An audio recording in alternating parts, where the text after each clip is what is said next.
دو صورتوں کے درمیان فاصلے کے لیے بسم اللہ الرحمن الرحیم کو اتارا گیا، اور یہ آیت قرآن پاک میں ایک جگہ قرآن کا حصہ بھی ہے، پارہ 19 سورہ نمل، اور یہ آیت کا حصہ ہے، اور اس کے معنی کیا ہے؟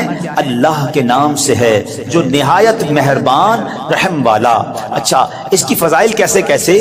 کہ صحابی رسول حضرت جابر بن عبداللہ رضی اللہ تعالیٰ عنہ فرماتے ہیں کہ جب بسم اللہ شریف نازل ہوئی نا تو بادل مشرق کی طرف دوڑے، بادل مشرق کی سمت دوڑے، ہوائیں رک گئیں، سمندر کو جوش آ گیا، چوپایوں نے غور سے سننے کے لیے اپنے کان لگا دیے، اور شیطانوں کو آسمان سے پتھر مارے گئے، اور اللہ پاک نے فرمایا مجھے میری عزت و جلال کی قسم جس چیز پر بسم اللہ الرحمن الرحیم پڑھی گئی میں اس میں برکت دوں گا۔ کاروباری لوگ بیٹھے، برکت چاہیے نا، کاروبار میں، رزق میں، معاملات میں، بسم اللہ کو تھام لو۔ سبحان اللہ، آپ کو اندازہ ہے کہ بسم اللہ الرحمن الرحیم میں جامعیت کتنی ہے؟ سنتے جائیے۔ اللہ پاک نے بعض انبیاء کرام پر مختلف کتابیں اور صحائف نازل فرمائے جن کی تعداد 104 ہے، ٹھیک ہے؟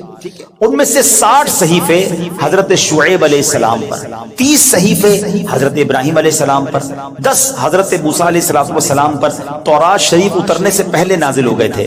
پھر 4 بڑی کتابیں ہیں، تورات شریف، زبور شریف، انجیل مقدس اور قرآن مجید، ٹھیک ہے؟ اچھا، ان تمام صحیفوں کے مضامین قرآن پاک میں ہیں۔ قرآن پاک کے سارے مضمون سورہ فاتحہ میں ہے، اور سورہ فاتحہ کا سارا مضمون بسم اللہ الرحمن الرحیم میں ہے۔ اور سنو، بسم اللہ الرحمن الرحیم کا سارا مضمون بسم اللہ کے حرف با میں موجود ہے، اور اس کے معنی کیا ہے؟ بی کان ما کان و بی یکون ما یکون، یعنی جو کچھ بھی ہے مجھ یعنی اللہ پاک ہی سے ہے، اور جو کچھ ہوگا مجھ یعنی اللہ پاک سے ہی ہوگا۔ اللہ اکبر، یہ کمال ہے بسم اللہ الرحمن الرحیم کا کہ تمام صحیفوں اور قرآن مجید کا نچوڑ اس کے اندر موجود ہے۔ اور سبحان اللہ، بسم اللہ کے فضائل کتنے! امام فخر الدین رازی رحمۃ اللہ تعالی فرماتے ہیں بسم اللہ الرحمن الرحیم کے 19 حروف ہیں، ٹھیک ہے؟ اور دوزخ پر عذاب دینے والے فرشتے بھی 19 ہیں۔ تو آپ فرماتے ہیں کہ امید ہے ایک ایک حرف کی برکت سے ایک ایک فرشتے کا عذاب دور ہو جائے گا۔ بسم اللہ پڑھتے رہا کرو۔ اچھا، آپ فرماتے ہیں دن میں کتنے گھنٹے؟ دن رات میں 24 گھنٹے ہیں۔ فرماتے 5 گھنٹے 5 نمازوں میں گھیر لیے، 19 گھنٹوں کے لیے بسم اللہ الرحمن الرحیم کے 19 حروف عطا فرمائے۔ پس جو خوش نصیب بسم اللہ الرحمن الرحیم کا ورد کرتا رہے اور نماز 5 وقت پڑھتا رہے، اس کا ہر گھنٹہ عبادت میں کاؤنٹ ہوتا رہے گا۔ تو یہ کمال کا وظیفہ ہے۔ نارملی ہماری توجہ اس طرف نہیں جاتی ہے۔ اچھا، بعض اوقات ہم لوگ کہتے ہیں ہمارے کام ادھورے رہ جاتے ہیں، کام شروع کرتے ہیں، ڈیل بنتے بنتے رہ جاتی ہے، کام ادھورا رہ جاتا ہے، پوری نہیں ہو پاتی ہماری بات۔ سنیے، اللہ پاک کے پیارے اور آخری نبی صلی اللہ تعالی علیہ وسلم نے فرمایا جو بھی اہم کام بسم اللہ سے شروع نہیں کیا جاتا وہ ادھورا رہ جاتا ہے۔ غور فرمائیے، یہ کیسی محرومی ہے! اگر اچھے اور اہم کام سے پہلے بسم اللہ نہ پڑھی جائے تو کام ادھورے رہ جاتے ہیں، اس میں برکت نہیں ہوتی۔ اب ہو سکتا ہے کہ ذہن میں خیال آئے کہ میں تو بسم اللہ نہیں پڑھتا، پھر بھی کام پورے ہو جاتے ہیں۔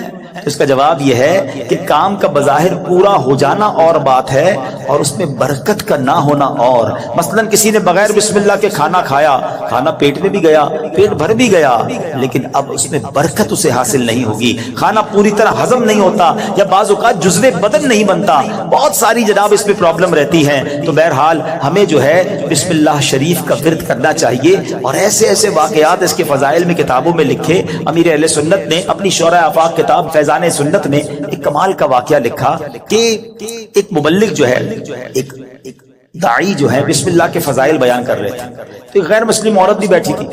تو لڑکی نے سنا کہ بسم اللہ کی اتنی فضیلت ہے، تو اب اس نے جناب اسلام قبول کر لیا۔ اب اس کی زبان پر ہر وقت بسم اللہ رہتا تھا۔ تو اب جو اس کا والد تھا نا، غیر مسلم تھا، وہ بڑا غصے میں آیا، طرح طرح کی تکلیفیں دینے لگا کہ کسی طرح اپنی بیٹی کو جو ہے وہ تکلیف دے کر اسلام سے پھیر لے، اور اگر نہیں مانتی تو اب اس پر کوئی الزام لگائیں تاکہ یہ قتل کر دی جائے۔ تو لڑکی کا باپ جو بادشاہ کا وزیر تھا، ایک دن اس نے شاہی مہر والی انگوٹھی اپنی بیٹی کو رکھنے کے لیے دی۔ بیٹی نے انگوٹھی لی اور بسم اللہ الرحمن الرحیم کہہ کر انگوٹھی پہلے وصول کی، بسم اللہ الرحمن الرحیم پڑھ کر، اور اس کے بعد اس نے بسم اللہ اللہ الرحمن الرحیم پڑھ کر جیب میں ڈال دی. رات کو جب وہ سوئی تو والد نے انگوٹھی جیب سے نکالی اور دریا میں ڈال دی کہ اب صبح جب انگوٹھی نہیں ہوگی اس کو پکڑا دوں گا اور یہ ماری جائے گی. تو اب جیسے ہی وہ انگوٹھی دریا میں ڈالی، اللہ کا کرنا ایسا ہوا کسی مچھلی نے وہ انگوٹھی کو نگل لیا. صبح کو ایک شکاری نے جال ڈالا، اتفاق سے وہی مچھلی جال میں آ گئی. اس نے لا کر وہی مچھیرے نے اسی وزیر کو وہ مچھلی لا کے تحفے میں دی. وہ وزیر جو ہے اپنی بیٹی کو مچھلی دیتا ہے کہ بیٹی اس کو پکاؤ. تو بیٹی نے بسم اللہ الرحمن الرحیم پڑھ کر جو ہے وہ مچھلی کو کھولا، اس کو چاک کیا، اندر وہی انگوٹھی موجود تھی. پھر بسم اللہ پڑھی اور انگوٹھی اپنے پاس رکھ لی. والد صاحب نے ناشتے کے بعد کہا بیٹی وہ انگوٹھی کدھر ہے؟ بسم اللہ پڑھ کر وہ انگوٹھی واپس کر دی کہ یہ انگوٹھی واپس آ گئی. اللہ اکبر. اب باپ حیران کہ یہ کیسے ہوا؟ تو اس نے کہا میں نے تو کوئی بھی کام جو بھی کیا اللہ کے نام سے شروع کرتی گئی، رب نے مشکل سے نکال دیا. ہمارا پرابلم یہی ہے، ہم بہت ساری فضول باتیں کرتے ہیں، اللہ کا ذکر نہیں کرتے، اللہ کا نام نہیں لیتے.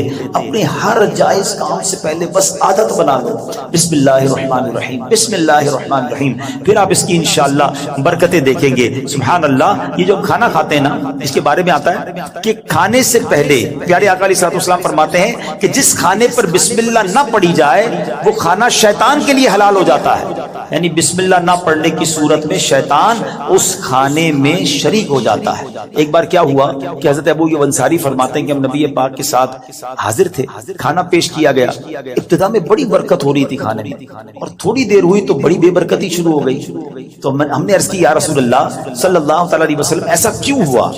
تو نبی پاک علیہ الصلوۃ والسلام نے فرمایا ہم سب نے کھانا کھاتے وقت بسم اللہ پڑھی تھی، مگر ایک شخص تھوڑی دیر کے بعد آیا اور بغیر بسم اللہ پڑھے کھانے میں شامل ہو گیا، اس کے ساتھ شیطان نے بھی کھانا کھانا شروع کر دیا. تو کھانے کی بے برکتی بھی بغیر بسم اللہ کے ہوتی ہے. اچھا پھر بی بی عائشہ صدیقہ فرماتی ہیں کہ جب کوئی شخص کھانا کھائے تو اللہ پاک کا نام لے، یعنی بسم اللہ پڑھے، اور اگر نہیں پڑھ سکا، شروع میں پڑھنا بھول گیا، تو پھر یوں کہے بسم اللہ اولہ و آخرہ، تو انشاءاللہ اس کی برکت سے وہ جو بے برکتی والا معاملہ ہے وہ بھی دور ہو جائے گا. اچھا اب وہی والی بات کہ حفاظت کیسے ہوتی ہے بسم اللہ سے. ایک مرتبہ صحابی رسول حضرت خالد بن ولید رضی اللہ تعالیٰ، کچھ مجوسی آئے آتش پرست تھے، کہا ہمیں ایسی کوئی نشانی بتائیں، اگر آپ اسلام سچا مذہب ہے تو کوئی ایسی نشانی بتائیں کہ ہم اسلام کی حقانیت کو مان لیں. حضرت خالد بن ولید نے زہر قاتل منگوایا اور بسم اللہ الرحمن الرحیم پڑھ کر اسے پی لیا. بسم اللہ کی برکت سے آپ پر اس زہر نے اثر نہیں کیا. یہ منظر دیکھ کر وہ آگ کی پوجا کرنے والے پکار اٹھے کہ سبحان اللہ، دین اسلام حق ہے. اللہ اکبر. وہ یقین تھا نا، اللہ کے ولی صحابی رسول ہیں، بسم اللہ پڑھ کر زہر پی لیا کہ اللہ کے نام سے پی رہا ہوں تو رب حفاظت کرے گا. وہ توکل کا لیول تھا کہ زہر نے اثر نہیں کیا. اے میرے پیارے اسلامی بھائیو، یہ شان ہے بسم اللہ کی. اچھا صرف کھانے پینے سے پہلے نہیں، ہر کام سے پہلے بسم اللہ پڑھیں. اب آپ وضو کر رہے ہیں نا، دیکھیں کتنے ثواب ملٹی پلائی ہو جاتا ہے. حضرت ابو ہریرہ رضی اللہ تعالیٰ راوی ہیں، اور نبی پاک صلی اللہ تعالی علیہ وسلم نے فرمایا اے ابو ہریرہ جب تم وضو کرو تو بسم اللہ والحمدللہ پڑھ لیا کرو. جب تک تمہارا وضو باقی رہے گا اس وقت تک فرشتے تمہارے نامہ اعمال میں نیکیاں لکھتے رہیں گے. ہم تو وضو کرتے نماز پڑھ لیتے، لیکن جتنی دیر وضو رہے گا پڑھنا کیا ہے؟ ذرا دوہرا بھی لے میرے ساتھ، بسم اللہ والحمدللہ، بسم اللہ والحمدللہ، بسم اللہ والحمدللہ. اچھا تفسیر نعیمی میں ایک اور جگہ کہاں بسم اللہ پڑھنا ہے، کہتے جو شخص کسی جانور پر سوار ہوتے وقت بسم اللہ اور الحمدللہ پڑھ لے تو اس جانور کے ہر قدم پر اس سوار کے حق میں ایک نیکی لکھی جاتی رہے گی. آپ جانور پر سواری نہیں کرتے، گاڑی میں بیٹھتے ہوئے پڑھ لیں بسم اللہ اور الحمدللہ، پھر پوری دعا بھی پڑھ لیں سبحان الذی سخر لنا. اگر وہ یاد ہے نہیں تو کم از کم بسم اللہ اور الحمدللہ ضرور پڑھ لے. اسی طرح جو کشتی میں سوار ہوتے وقت بسم اللہ اور الحمدللہ پڑھ لے، جب تک وہ اس میں سوار رہے گا اس کے لیے نیکیاں لکھی جاتی رہیں گی. ثواب کا میٹر ہے مگر ہم پڑھتے نہیں ہیں. اگر یہی ہمیں کوئی کہے کہ جناب آپ اپنی گاڑی میں بیٹھے اور بسم اللہ اور الحمدللہ پڑھ لیں، آپ آج کا پیٹرول فری ہو جائے گا، تو بندہ پھر بغیر بسم اللہ الحمدللہ پڑھے گا تو کبھی بھی نہیں بیٹھے گا. وہ چاہیے دنیا کا نفع بتاؤ مولوی صاحب، میں آپ کو آخرت کا نفع، نیکیوں کا نفع، ہر قدم پر ثواب کی آپ کو بشارتیں سنا رہا ہوں. تو پلیز اس وظیفے کو تھام لیجئے. اور ایک اور بات، اپنے بچوں کو بھی بسم اللہ کی عادت ڈالیں، یہ اللہ کو اتنا پسند ہے۔ آئے ہائے، ذرا واقعہ سنیے گا۔ حضرت عیسیٰ علیہ السلام جو ہے ایک قبر کے پاس سے گزرے، آپ اللہ کے نبی تھے، اللہ نے ایسی نگاہ دی تھی کہ آپ نے دیکھ لیا کہ قبر میں عذاب ہو رہا ہے۔ کچھ عرصے کے بعد آپ پھر وہاں سے گزرے تو قبر میں جو ہے وہ نور کی کرنیں ہیں، عذاب دور ہو گیا۔ تو آپ نے اللہ کی بارگاہ میں عرض کی کہ مولا، یہ پہلے عذاب اور اب اس کی قبر میں عذاب دور ہو گیا، نور برس رہا ہے، اس کا راز کیا ہے، سیکرٹ کیا ہے؟ سنو ذرا، اے وہ خوش نصیبوں جو اپنے بچوں کو قرآن پڑھاتے ہو، اے وہ خوش نصیبوں جن کے بچے حافظ بن رہے ہیں، اے وہ اسلامی بھائیوں تمہیں مبارک ہو جو بچے کو دین سکھاتے ہو۔ باپ گناہگار، قبر میں عذاب ہو رہا تھا، اللہ کی طرف سے ارشاد ہوا جب یہ انتقال کیا نا اس بندے نے، بڑا گناہگار تھا، اس کی وجہ سے عذاب ہو رہا تھا، لیکن جب اس کا انتقال ہوا اس وقت اس کی وائف جو تھی پریگننٹ تھی، امید سے تھی، اس کے انتقال کے بعد لڑکا پیدا ہوا۔ کچھ عرصے کے بعد یہ لڑکا اتنا بڑا ہو گیا کہ اس کی ماں نے اسے مدرسے بھیجا، مکتب بھیجا، استاد نے بچے کو بسم اللہ پڑھائی۔ اے موسیٰ، مجھے حیا آئی، مجھے شرم آئی کہ میں اس شخص کو زمین کے اندر عذاب دوں جس کا بچہ زمین کے اوپر مجھے رحمان اور رحیم کے نام سے پکار رہا ہے۔ ہائے ہائے ہائے، میرا بچہ قرآن پڑھے اور میری قبر میں رحمتوں کی برسات ہو جائے، اور مجھے کیا چاہیے؟ خدا را اپنے بچوں کو قرآن پڑھاؤ۔ ہم لوگ آج لگ گئے، دوڑ میں لگ گئے، جناب فلاں یونیورسٹی، فلاں کالج، فلاں ڈگری، فلاں پی ایچ ڈی، فلاں software. We are not against, ہم دعوت اسلامی والے دنیا کی پڑھائی کے خلاف نہیں ہیں، لیکن دنیا کے پیچھے اتنا تو مت بھاگو نا کہ ہم اپنے دین کو ہی بھول جائیں، ہمارے بچوں کو قرآن ہی نہ آئے، ہمارے بچے حدیث ہی نہ جانے، ادب ہی نہ جانے۔ آج جناب بہت زیادہ ہم آگے دنیا کی طرف چلے گئے۔ میں 2-3 ایگزامپل دیتا ہوں، اگر آپ کو لگتا ہے ایسا نہیں ہے تو کبھی گھر میں ڈنر پر بیٹھے ہو، بچے ساتھ ہو، فیملی ساتھ ہو، ایک چھوٹا سا ٹیسٹ لو نا اپنے بچوں اور فیملی کا۔ چلو بچوں آج ایک چھوٹا سا ایک ٹیسٹ لیتے ہیں، وہ انٹرسٹ بھی لیں گے، بیٹا جاؤ کاپی پینسل لے کر آ جاؤ، ٹھیک ہے؟ ان کو کہیں بیٹا پہلے صفحے پہ لکھو کہ تمہیں کتنے کرکٹرز کے نام یاد ہیں۔ تو ہو سکتا ہے کسی کا بیٹا یہ بھی کہے گا ابا جان صرف نام لکھنے ہیں، آگے ریکارڈ بھی لکھنے ہیں، وہ بھی یاد ہوتے ہیں، ٹھیک ہے؟ اچھا بیٹا اگلے صفحے پہ لکھو کہ مزید کتنے اداکاروں کے نام یاد ہیں، معاذ اللہ، تو شاید 2-3 صفحے بھر دیے جائیں گے، گلوکاروں کے نام، سیاستدانوں کے نام، 4-5 صفحے بھر گئے ہوں گے۔ اب پوچھنا بتاؤ کتنے نبیوں کے نام یاد ہیں، کتنے صحابہ کے نام اگلے صفحے پہ لکھو، اس کے اگلے صفحے پہ بیٹا لکھو کتنے ولیوں کے نام یاد ہیں۔